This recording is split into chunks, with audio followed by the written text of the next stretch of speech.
Welcome to New Life Live with host and founder of New Life Ministries, Stephen Arterburn. New Life Live is dedicated to transforming lives one at a time, thanks to the giving hearts of you, our listeners. Our goal is to provide you with wisdom from God's Word to give you hope and help in life's hardest places.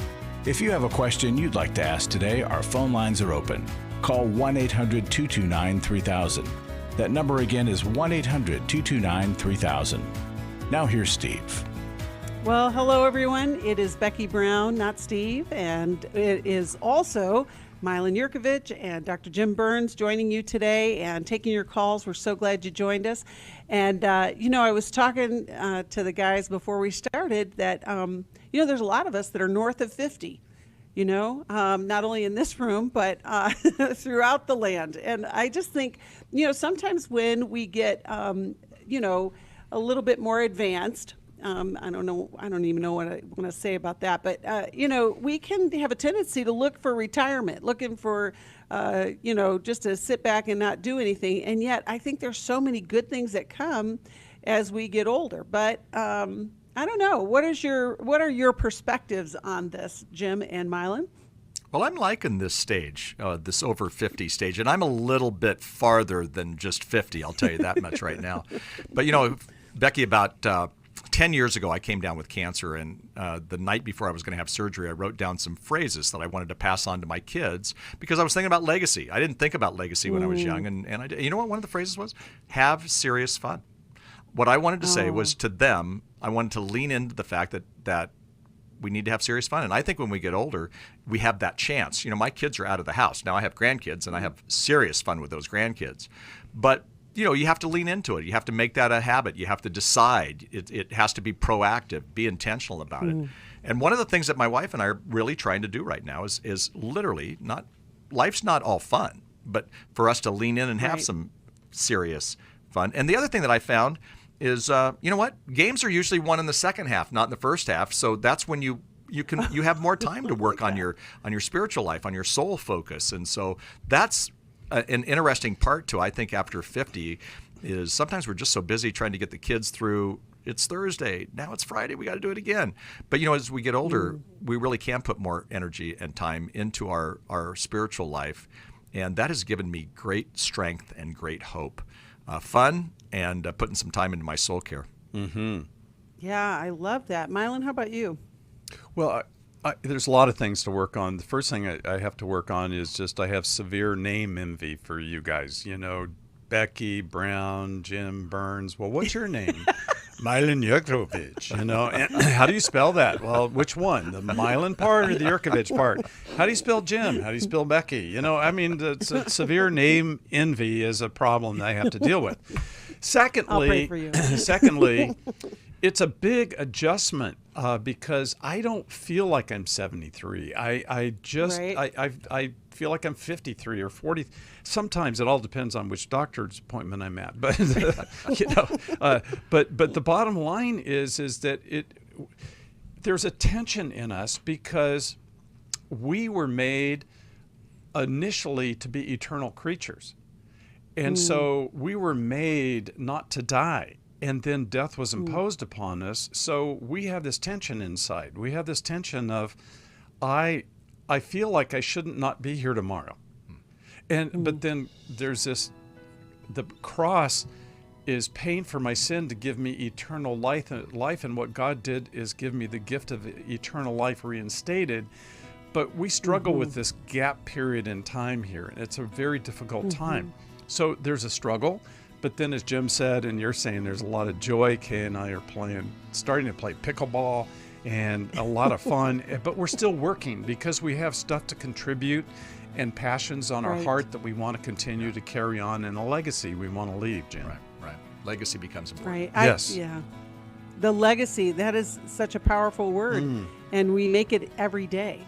And there are going to be days that are going to be tough, but boy, you want to be remembered for good things and how you helped somebody along the way. And whether that's your family or whether that's your friends or your church community, you have an impact to make, and we want to see it. It had become very apparent that some of the things I was involved with were taking over my life. In today's world, men are barraged with inappropriate content and images all day, every day.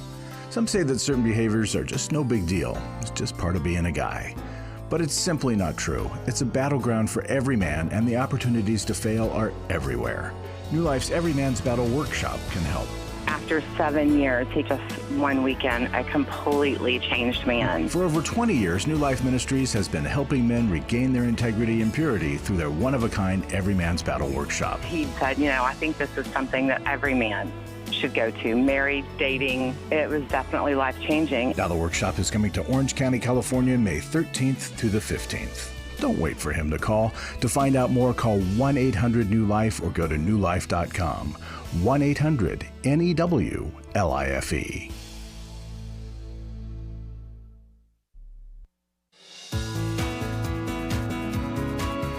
To find out more information about New Life or to order any of the resources mentioned on today's program, call 1-800-NEW-LIFE. Now back to New Life Live. Welcome back. I'm so glad you joined us. And by us, it's Dr. Jim Burns and Milan Yerkovich and Becky Brown. We're taking your calls. And just a reminder, we just started the New Life Coaching Network. And, coaching is a little bit different than counseling, and it might be just the thing that you need. So you can give us a call, 1-800-NEW-LIFE, and find out more about it. It can really make a difference in your life. Right now, we're going to talk to Peter, who's calling us from Boston, Massachusetts, listens on Sirius XM. Hi, Peter. Thanks for calling. How can we help you? Hi, folks. Thanks for taking my call. This question is for Milan. So, a long-time listener, and forgive me for just recently getting my arms around the website you and Kay have put together, which is phenomenal work. But my question, without going too far into it, I'll leave that up to you to ask me the question. But I'm involved with a woman. We've been together for maybe going on 2 years now. Both of us prior marriages.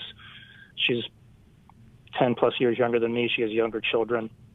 And we just recently, about a week ago, got into a little crisis with our communication styles. And I've heard you talk about this in the past, where you can kind of sabotage things, so forth and so on. And I'm an avoider. And it fits.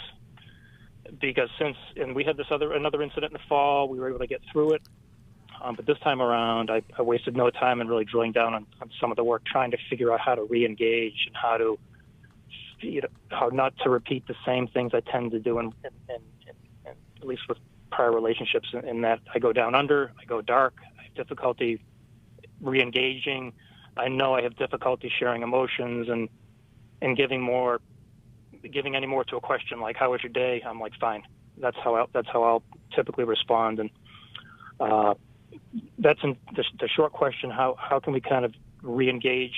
Because text messaging and phone calls have been pretty sparse this week. So she's upset. I mean, she said a couple things in the last week. One was, you don't believe in me. One was, that was the big one. It just devastated me because with all the pressure she's under, just generally with life, I feel like I'm doing everything I can to be supportive. Peter, I love your call. I love your heart. I love what you're trying to do. You're saying, I want to be serious about this thing called relationship. And Jim and Becky and I know that we have to be serious about our relationships and highly intentional. And just learning to ask questions. I know I hurt you last week. Could you tell me more about how I hurt you? You did a beautiful job of expressing to us. Now, if you were to express it to her, and that will have tremendous power, because there's always going to be ruptures in relationships. Conceivably, little ones, every day or every week, we're going to always find ourselves drifting apart or having a little something that propels us apart for a little while, but then to repair that is really important. So you're on the right track. I would just get on our website down in the freebies section, you can get a list of questions to ask her and feelings word list. Yeah, I've printed them all out over the weekend. Just say, I was reading. Go ahead. Go ahead. Well, I was just going to say, say, watch the video on the Soul Circle. yeah, on the Comfort Circle is a really good idea. Yeah, and Peter, I'm just on your team, and I love what you're doing. Jim, what would you add to that? You know, Peter, I actually want to give you a star on your lapel. That's right. From New Life Live, because you're trying to communicate in a more effective way. And I love your approach as well. Mm-hmm. You know, I have a mentor in my life. His name is Neil Clark Warren. He was the founder of eHarmony, so a lot of people would know him from that. But he's actually a marriage expert and a relationship expert. One of the things he told me in his office one time when I was doing some work with him was communication is a learned trait. So instead of giving you advice, I want to affirm you because you went to the website. You're looking at How We Love. I passed that book out like crazy because it is a great way to help people learn to communicate. When I first read that book with my wife, and the word avoider like yourself just came out all over, and I didn't like that. I wanted to change. I wanted to be somebody different. But you know what? I had to learn how to communicate with what I had, and you're doing that. And so I think she's going to see that in you. And obviously, if she says she's not feeling you believing in her, then, well, you can change that in terms of how you communicate. Mm-hmm. But, you know, you're doing what sometimes people look for deep magic, flags and answers and whatnot. I'm telling you, you're doing it because you're trying to be the kind of communicator. And that's what we all have to do. And we have to learn that we came from some deficits. I came from deficits. Mm-hmm. So I didn't know how to communicate. My parents didn't teach me how to do that because that wasn't their strength. Dad was an alcoholic. And so that, is one story. And mom was married to dad. So that's I didn't see that. So what you do is you learn from people who you can relate to. And obviously you've learned a lot from Milan and Kay. And keep doing that. And so, this is a hiccup in the relationship. Thank you. I think you're giving me a little bit too much credit, but thank you. Well, I did give you the star of the day, though, so I can't take that back, okay? I can only give one, and it's now on your lapel. It's unfortunately, it gets to this crisis a couple of times a year, and I fully am aware that I have fear in re-engaging and fear of being rejected again when I already feel bad enough. So it's like, how do I break the ice again? And I'm afraid. Okay, so one of the ways that we break the fear cycle. Most folks don't attribute fear with me. Okay, but yeah, Peter. Different conversation. Peter, you look like Iceman. Okay, and you can look like you got ice running through your veins because avoiders can look pretty steely sometimes. But there's a very compassionate side inside of you and a sensitive person inside of you. Hence, your distress with what happens a couple of times a year.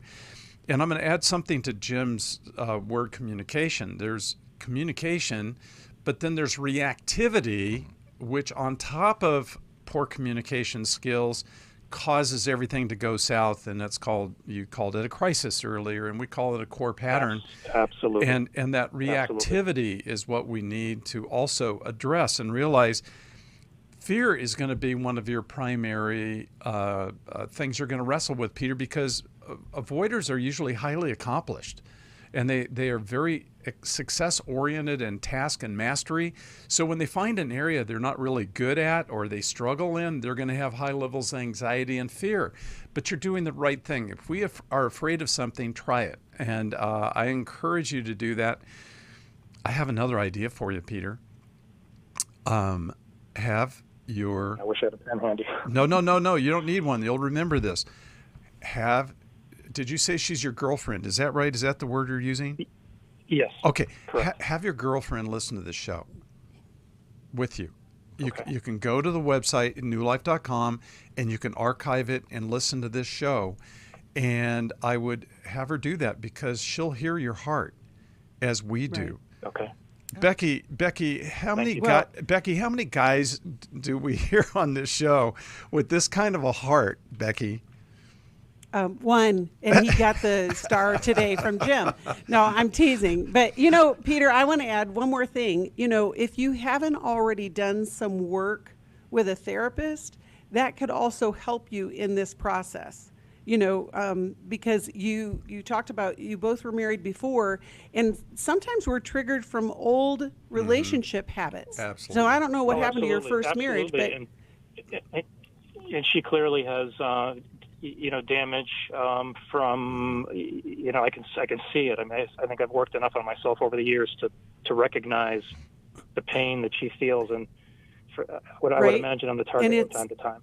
But it's also important for you to recognize your own stuff. Like, it's real easy to see where other people have the deficit or the reactivity. But what I'm suggesting is that as you do continue to work on your own stuff, you become more vulnerable to her, and that becomes safer. She can re-enter into a relationship with you, whereas you guys are separated right now. It doesn't sound like there's much communication. You said there's a lot of distance between the two of you, but I agree with you, Milan, that let her listen to this call, and that's a form of vulnerability. I think Becky, it's good. It's hopeful. Becky, too. Go ahead, Milan. Too, we just have to realize that what Peter just said, a very quick statement. He said, "I'm the target." So when she gets reactive, he is feeling as though he is the target, and I'm guessing that a lot gets unleashed upon him, which is probably not just what happened, but her history is getting folded into that, and then it feels like an explosion from time to time. And but that's where you put on your fireproof panties and you put on your safety goggles and you stand in there and you go, okay, what else hurts you? What else hurts you? Tell me more. What else do you dislike? And you actually lean into it, and it is very diffusing when you do that. Yeah, it is hard. It is so difficult, but I'm glad you called, Peter, and I know that you do get the star for your lapel today. Not that we have any, amazing. But we're going to take a call. Deb is calling us from Charlottesville, Virginia, listens on Sirius XM as well. Deb, are you there? I am here. Can you hear me? Oh, there you are. Yes, we can. Hello? How can we help you today? Yes. Hi.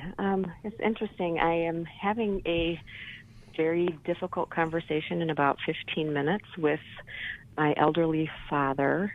We have a team coming in to talk to him about moving to assisted living, and I was just praying to see, how do I talk to him about this? What do I say to support him?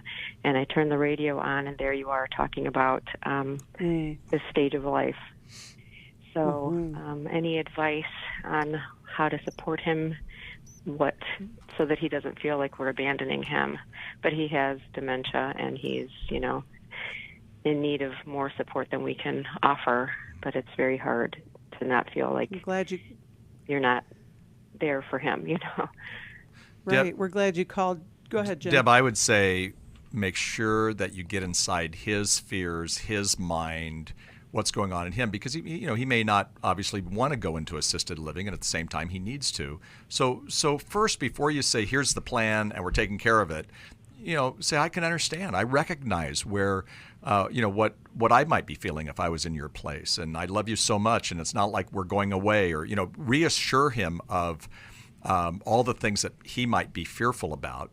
And understand that in this season of life with him, especially as he enters into dementia, it's a tough place for him to be. So give him love, care, concern, and empathy, and then develop the plan that works. That's great, that's Jim. Milan? Good. Empathy is always good. Yeah, Deb. Empathy, and Jim was on point there, that you really have to, if he has the capacity to tell you how he's feeling about this, that's really important to really listen to that, as Jim has already said. But let's be very frank here. It still may be a battle. Even though you talk about the feelings and listen to him, you're going to have to say, here's what we're going to do.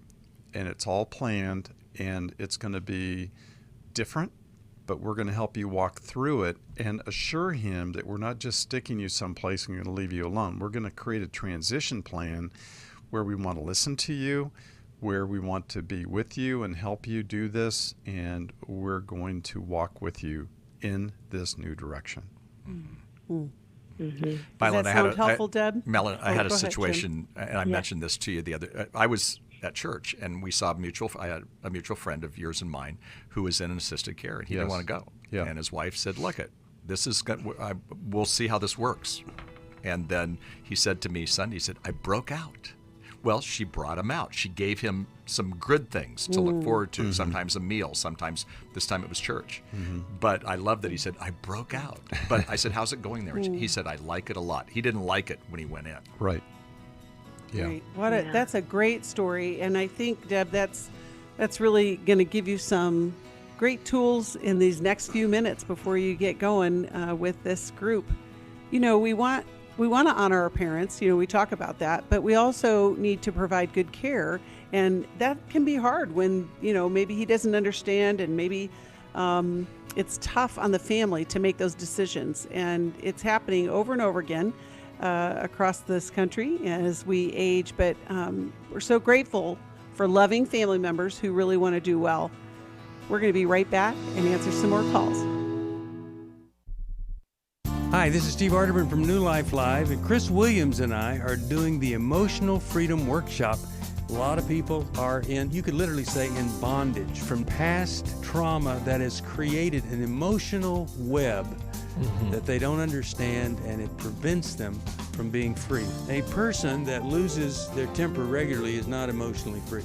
Someone who has anxiety just to get in the car and leave the house is not emotionally free. And walking around with the shame from a childhood or even a bad relationship as an adult, that is not emotional freedom, and we can help you get there. The New Life Emotional Freedom Online Workshop is Saturday, April 30th. Steve Arterburn, Chris Williams, and Dr. Jackie Mack Harris will present information on the power of our emotions, procrastination, guilt and shame, and more. And small group leaders will help you process the information you learn.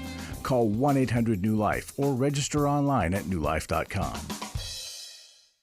Chris Williams on coaching. Oftentimes I get asked, what is the difference between therapy and coaching? The biggest difference between the two is that a therapist is going to be looking for a diagnosable mental health condition, whereas a coach is going to look at a particular issue and help a person work through that. If you need a coach, call New Life today and ask about the New Life Coaching Network. Our coaches have been trained and screened with the same intensive process we use for our network counselors. If you're looking at an issue in your life that you just kind of want to change, whether it be your weight or leadership or other areas of behavioral patterns, check out coaching. There can be some really, really helpful things for you. Take control of your life and take action to achieve your goals. Call 1-800-NEW-LIFE. That's 1-800-639-5433 and talk to us about getting a New Life coach. 1-800-NEW-LIFE.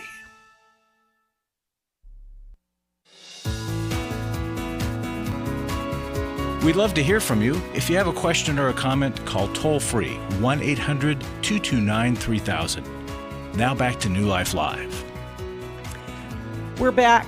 We were talking at the break of the challenges of these transitions we keep talking about, but you know, we're gonna do our best to help where we can.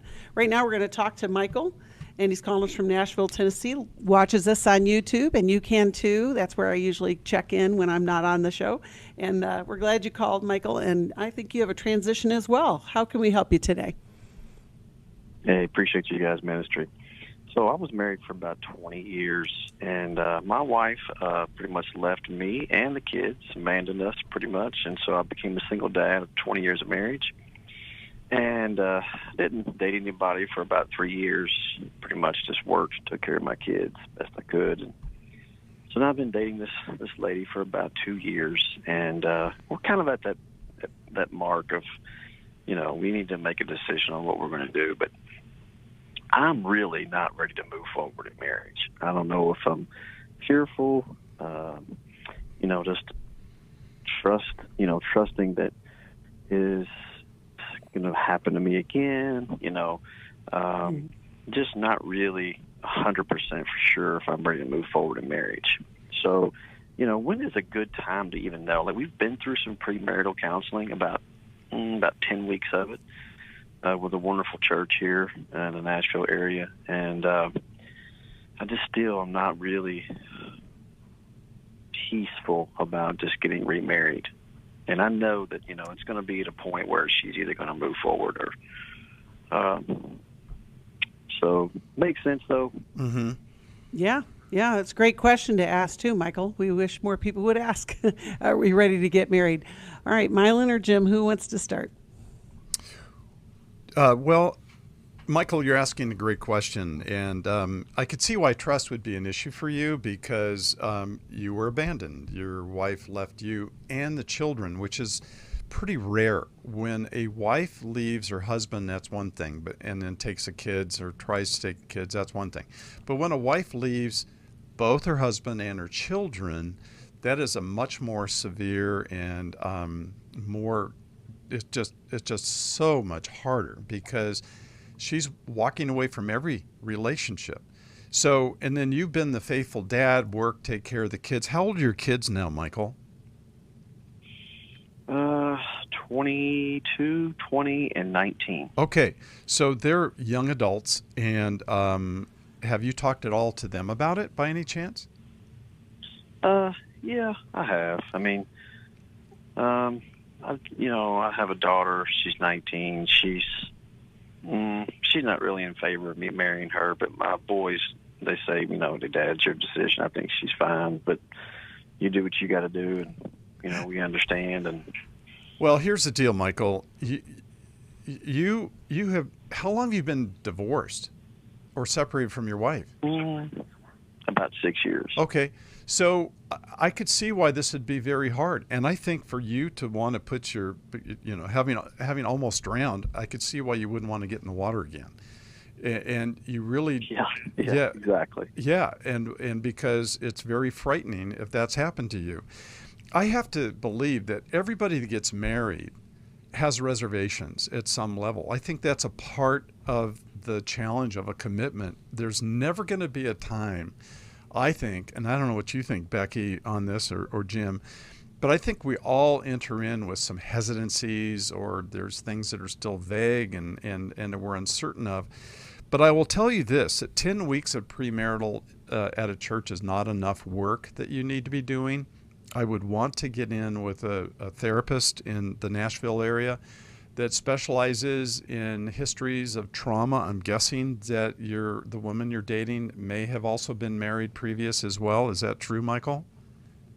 Yeah, she was married for 20 years also. And okay. She had a pretty abusive husband, and okay. Her dad abandoned them when they were younger. Okay, so what I would really want to do, Michael, is to take that young woman and to go into a couples therapy office who specializes in trauma and who really understands attachment and history, our attachment, early attachment experiences, and how history is still a part of us. History doesn't go away. History is a part of our current makeup. And that's where I would spend some time, and I would really work on your hesitancies. And I would say to the woman, I need to do more work here. I think we need to do more work, and I think it would be worth it. I think this is a great call, Michael, that you're calling us. It is a great call. It is good. Jim, what would you like to add? Well, Michael, I would ask you a real quick question. Are you more concerned about your past or about this future relationship?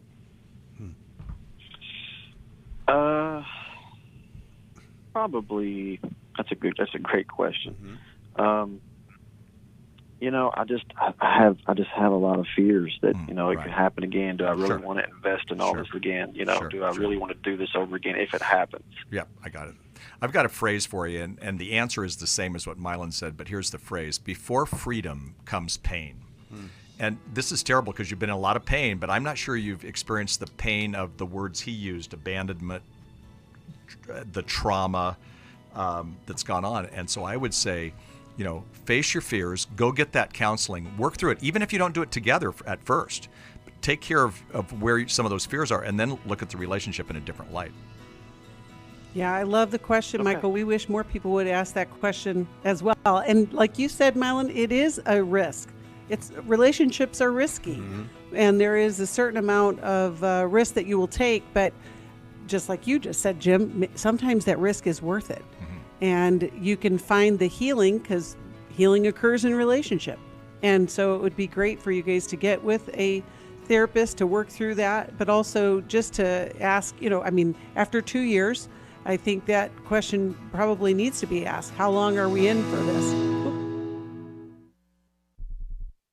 I lost my mother, and then her brother, and then my sister, and then my husband, and then I lost my best friend. Are you overwhelmed by the intense feelings of grief, shock, denial, anger, guilt, sadness, depression? You're not alone. When we lose people and there is grief, and then with each subsequent grief or loss that happens, it's a snowball effect. The New Life Transforming Grief online workshop is Saturday, May 7th.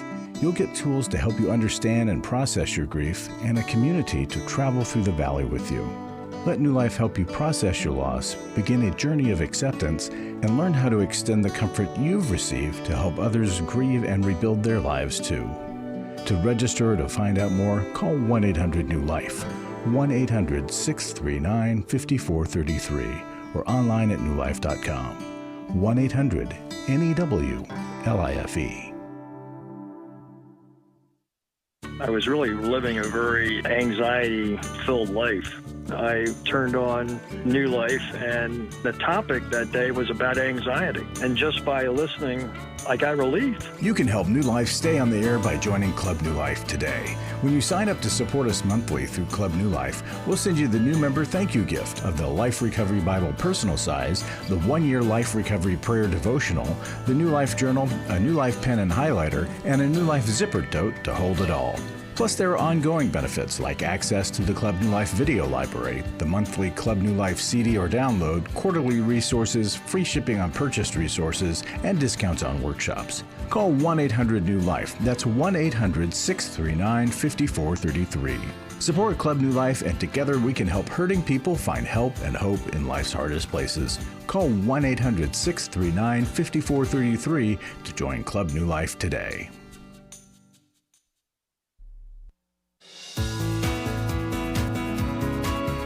We're glad you joined us for New Life Live. To be a part of the program, call 1-800-229-3000. Now back to New Life Live. We are back. It's Becky Brown, Milan Yerkovich, and Jim Burns, and we are taking your calls. We're going to talk with Sharon, who's calling us from Huntsville, Alabama, listens on Sirius XM. Hi, Sharon. Thanks for waiting. How can we help you today? So I guess I want to know how to respond and set boundaries with my stepson and his wife. They have a lot of marital problems, and they like to, she calls us almost daily and tells us everything he's ever said or done and how he doesn't come home and what a horrible, father and husband he is. He doesn't tell us as much as she does, but he's very defensive, of course. But anyway, it affects us, and then they almost want us to take sides, which we tell them over and over we're not taking a side. We've told them they need to go to counseling. They don't want to do that. They ruin pretty much every family get-together because, they're either they don't come here with the rest of because we have other kids and grandkids. Either they don't come because they've been fighting, or one of them shows up, and then they love to fight in front of people. Anyway, how do we support them, I guess, without enabling them to continue this vicious cycle of just, pulling us into their problems daily? Does that make sense? Sure does. Yes, it does. Yeah, I'm so sorry that's happening. Go ahead, to you. Milan. Sharon,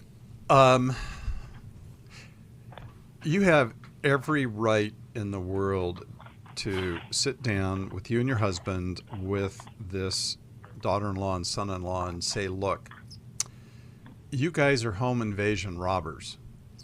You are invading our home, and you are crossing lines that you shouldn't be crossing. So here's the new rules. Now, you're going to have to make up what the new rules are, but they're what are called boundaries, which are saying we're going to set up the requirements for relationship with us. Now, Sharon, God does this, and it's called the gospel. He says, look, there's this big distance between the two of us, and these things are the problems, and I'm going to provide a solution, but you have to comply with my set of requirements to have relationship. It's called the gospel. It's called accepting Christ and understanding why he died on the cross for our sins, so that he could have a relationship with us. He set the criteria. So for us to be like God means we set the criteria to others so that we can tell them what we require to have a relationship. And it would be honest and loving. It would say, we know you're uncomfortable and miserable, but we're not going to be the dumping ground anymore. The sign on our door does not say county dump, so you can't just come and dump here at our house. But we love you, but there's a mistake, and we've allowed the mistake to go on, and we want to correct it. So here's what we'll do. And we've offered this to many, many people, including our own family or friends. We're going to help you with the counseling, but we insist that you do that. And then we'd love to talk with you and help you, encourage you about how to continue to grow. And we want to be cheerleaders, but we're not going to be the county dump. That's great, Milan. And Sharon, I love Jim? that. Sharon, I love that you want to help them. Yes. But I've got a phrase for you. You can't want it more than they want it. And I think a lot of times when we have a stepson and daughter-in-law, any adult child, we want it more than they want it. And right now, they don't want it bad enough. And if you don't do the boundaries situation, those new rules that Milan talked about, then you're really not showing them the kind of love. Love is tough. There's a tough love. And tough love always means this. We love you so much that we're going to allow the consequences of poor choices to happen because you're not responsible for their marriage, to be honest. You're not responsible for some of these poor choices. And you can help them when you give them those boundaries and rules. And if a part of it is saying, we love you so much that we'll actually help you get some help because we're not your counselors. We're your mom and dad. When you do that, you're actually showing more love and so it kind of goes counterintuitive, I know, but we're showing more love by setting up those boundaries and them, having to be responsible on their own. They're never going to do this if you kind of allow this to be, what did you call it, Milan? The dumping. The county dump. The county dump. I love that illustration. It's a great word picture. And, sometimes we don't know we're the county dump. Somebody else has to tell us. Milan told you. Okay. So now that you know that you're the county dump, you don't open for business. That doesn't mean you don't love Well, them. and I have another. I have another word picture for you, though, Sharon. You don't have to attend every drama you're invited to.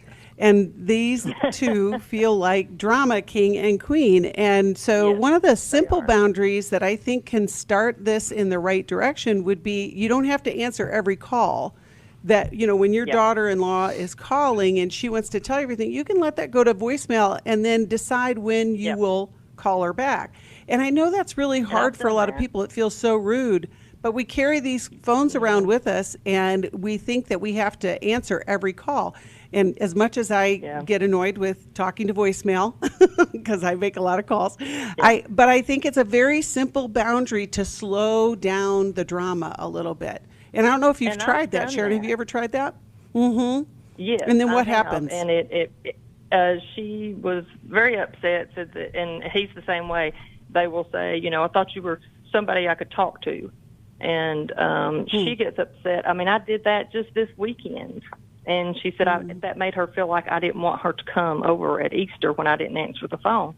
I didn't answer the phone at that particular moment because I was cooking and I was busy. And I don't always answer the phone. I just don't because I know there's voicemail and they can always call back. But they throw it back on us that, we don't care enough to listen. And, it's sarcasm. It's, I'm so sorry. I thought you were somebody I could talk to. You know what, Sharon? So, I almost guarantee you that your daughter-in-law has a history where she was ignored, abandoned, neglected, not seen. And so you are now the lightning rod for her history every time she feels not seen, ignored, or slighted by her husband. Earlier you said he comes home late, et cetera, et cetera. So she's sensitive to being seen or not seen. And so you've hit the nail on the head right there. That is absolutely true. Yes. Well, and it's very common. It is not just a one-off with your daughter-in-law. And we discussed this. What would you say, Milan? What would be a good response for Sharon when she gets that from her daughter-in-law, son-in-law, or stepson? Well, it again goes back, and Jim, you said this is really important. I'm not your counselor. But I would say, you know what, daughter-in-law, whatever her name is, your history is speaking right now. Your history is speaking. I did something that resembles your history, and then that magnified my behavior in your mind. And so when history is raised back up again and resurrected, if you will, by a current day event, that means we have work to do. And so that sensitivity is something that's well known in the therapy world, and she needs help with that. I would give them our book, How We Love, because we talk about her and have a whole chapter devoted to her and these sensitivities. And at some level, your son is opposing or in an opposite or some different love style that is colliding with hers. And there's 9 core patterns in our book. And I would suggest that you give that book to them and then tell them, find someone in the Alabama area that uses our book, How We Love, and go to them and get some help. Well, and the hard part is counseling to them. They always say that they make excuses. We don't have time. Well, you know what? It won't do any good. Sharon, it won't do any good. That's what they say. I know that, but they need to. You have to ask them the question. So, where are you going to spend your money? With a divorce lawyer and dividing your assets and then having custody battles over the kids, or are you going to spend your money proactively now and try to solve these problems? Because if you don't, and you do end up causing this marriage to fail, what's going to happen is you're going to take you with you, and it's not this person that is causing this. The core pattern is the enemy, not your spouse. And so I would really encourage you to really encourage them to read that book and to realize they're not alone. They are just in categories that are far and wide with millions of people in each of these categories. And we don't have to stay stuck there. We can grow out of them through this healing process of community and honesty and transparency and being willing to face our history. Right. And the hard part about it is we set boundaries. People aren't always going to be agreeable to them, but it doesn't mean that the boundary is bad. Right. And I just want to encourage you, Sharon, in this journey, we will send you a copy of How We Love, and maybe we'll send you and them a copy. So everybody's going to be learning together. It's just a great way to heal a family, and we hope that that's helpful. And we'll be praying. We'll be right back. Most of my life, I've been dealing with an opiate addiction. Why is opioid addiction quickly becoming one of our nation's biggest killers? Maybe it's because it isn't only those who are addicted who are in denial. We did what I see so many parents do, is it can't be an addiction.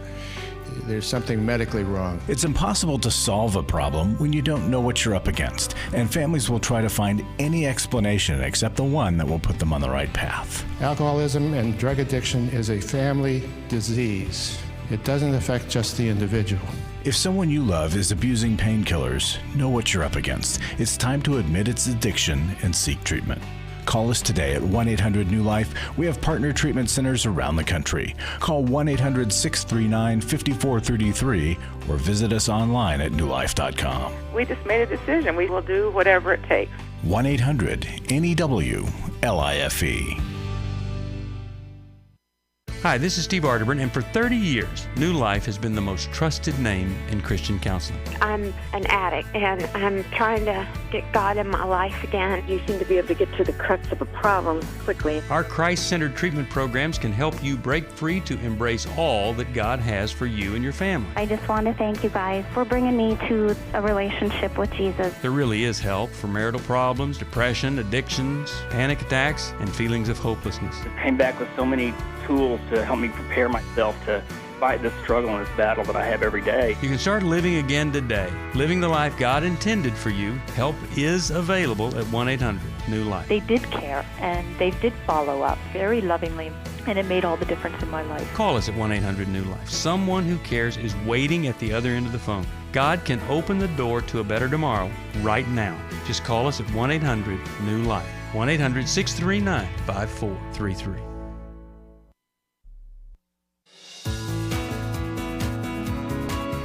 To find out more information about New Life or to order any of the resources mentioned on today's program, call 1-800-NEW-LIFE.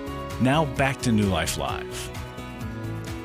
We are back, and we're so glad you're listening. I think that every time I listen, I learn something. And even though here I am behind the mic, I'm listening to Milan and Jim, and I'm just learning so much. And I want to encourage you, if you're listening and you're hearing something that could help change your life, begin in that direction.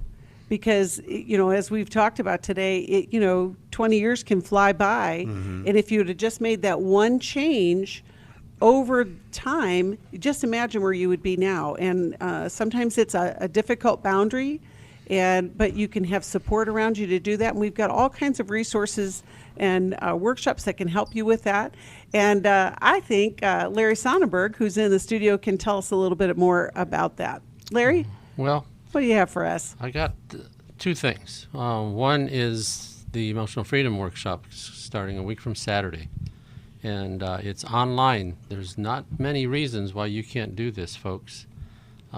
There's no travel.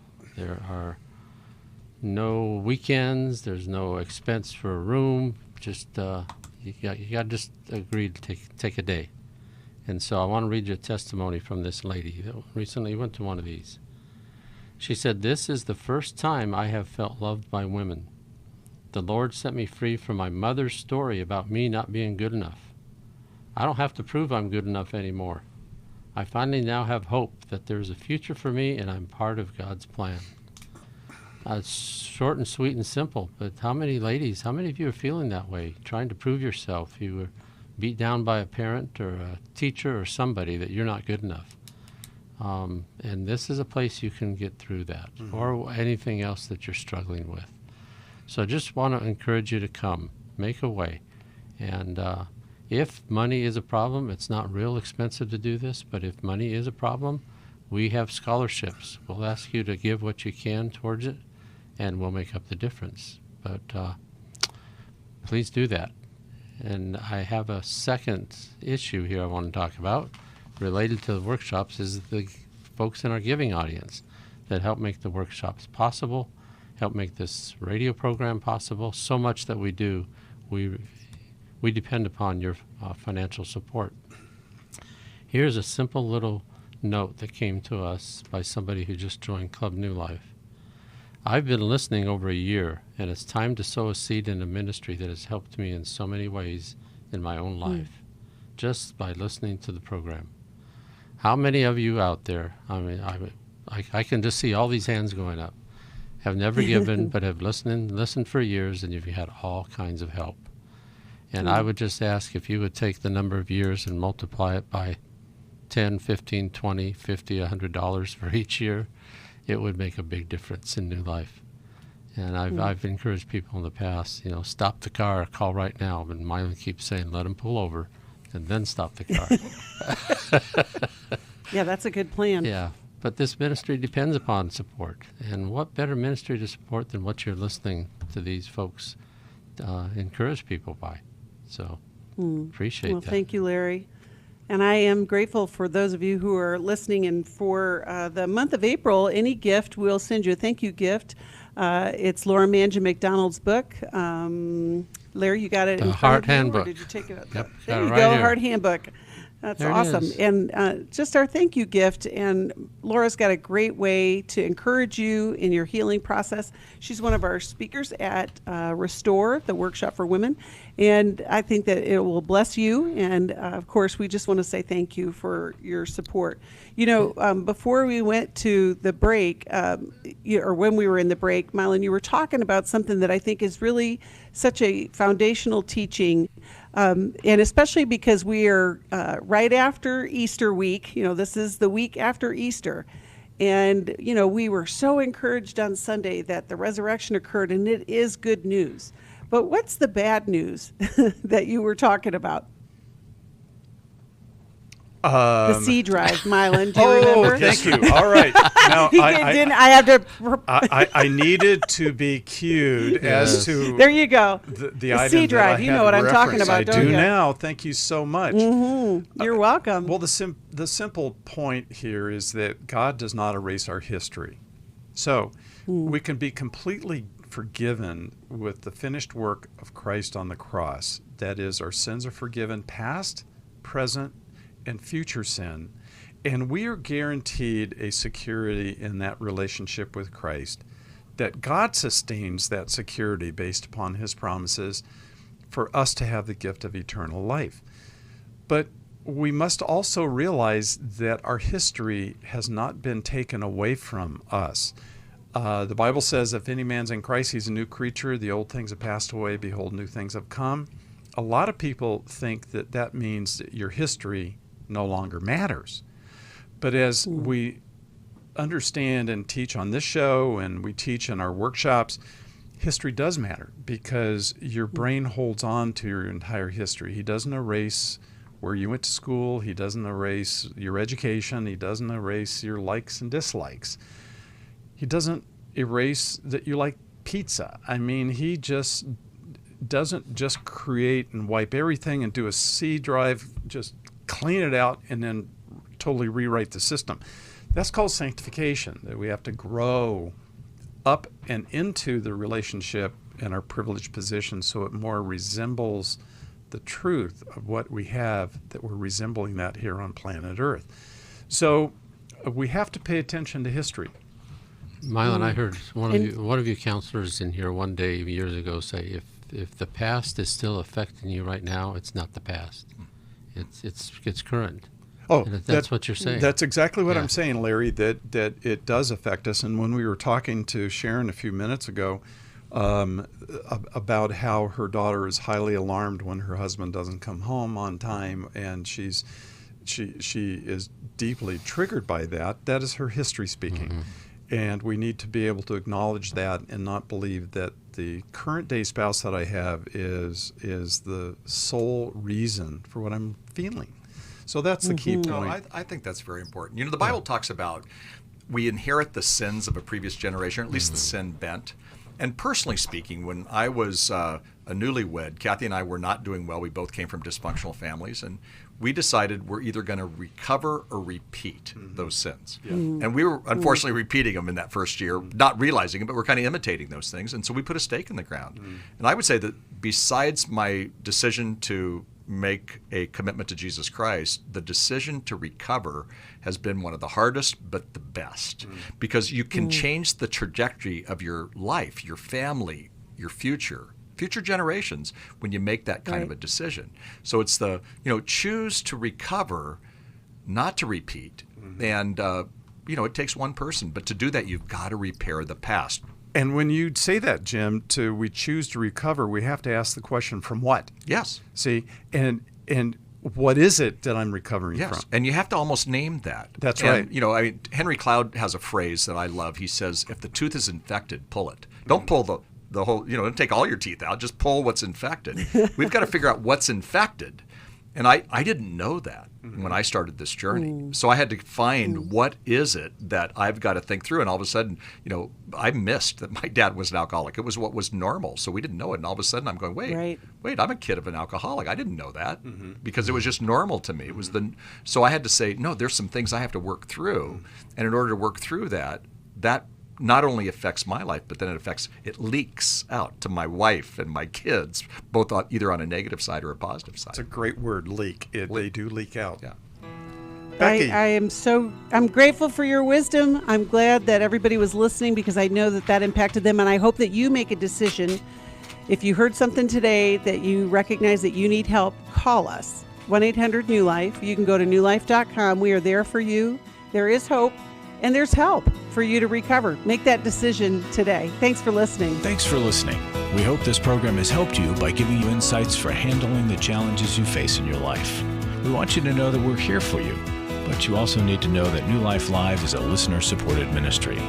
To make your donation or to get any of the resources mentioned on today's program, call 1-800-NEW-LIFE. That's 1-800-639-5433, or write to us at New Life Ministries, P.O. Box 1029, Lake Forest, California, 92609. Please join us again tomorrow for New Life Live. Hi, thank you for watching New Life Live. You know, New Life Live is a Christian counseling program where we deal with the hard questions about life, relationships, kids, free choice, freedom of will, whatever. It's all right there on New Life Live every day, every weekday, 1 p.m. Eastern, 10 a.m. Pacific. If you want to call into the live broadcast, you can find the schedule on newlife.com or click the social media link right below. You can see every episode of New Life Live on the New Life YouTube channel. Watch it with a friend, watch it later. Be sure to subscribe and hit that bell so you'll never miss another episode. So if you want to listen on the go, download the app. The link is right below. And I hope if you need some information, if you want to get some help, you'll call us at 1-800-NEW-LIFE. And I'll see you next time.